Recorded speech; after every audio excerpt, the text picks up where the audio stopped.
Hola chicos.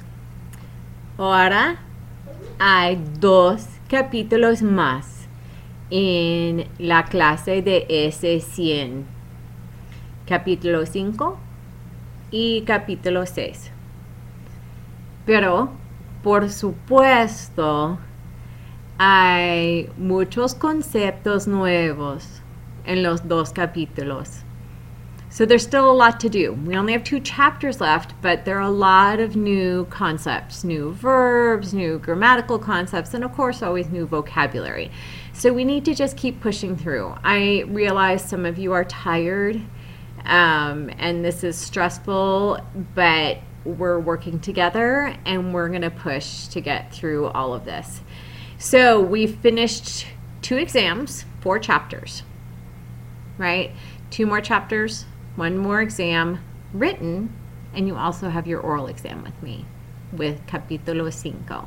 So at the end of this chapter, or right at the beginning of Capitulo 6, I'm going to put up the schedule soon so you can sign up for times.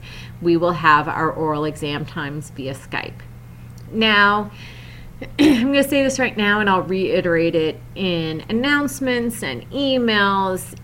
This is not something I want you to be stressed about. Of course you're going to get stressed, I realize that. But hopefully you've been practicing in the conversation hours. So you've been working with Brennan. You can ask questions and you can work with Erica in SI. You can always arrange a meeting with me and work to meet with me individually. I want to see you succeed. I just want to see where you're getting to with your oral skills in Spanish. So please, let's try and be comfortable with this. Okay, so that will be along with Capitulo 5. What else do we have in Capitulo 5? In this chapter, you're going to be working with vocabulary that deals with las actividades diarias y los quehaceres domésticos. Okay, so daily activities, things that you do around the house. You have some new verb concepts in this chapter. You have reflexive verbs and how you use reflexive object pronouns. So for example, when you're saying in Spanish that you're taking a shower, you use a reflexive verb in that instance that you're doing it to yourself.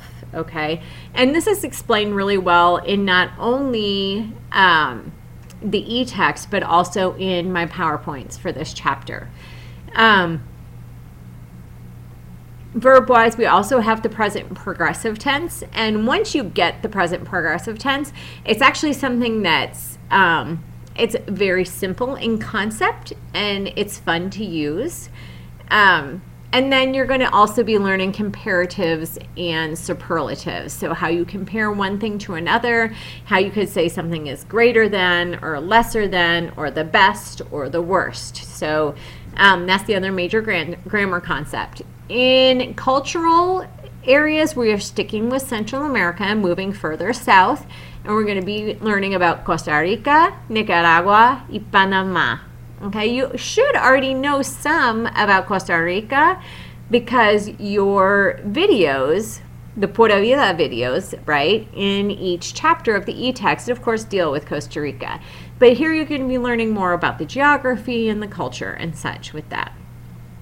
Work-wise, pretty much the same, right? You have your forum posts, you have your My Spanish Lab, you have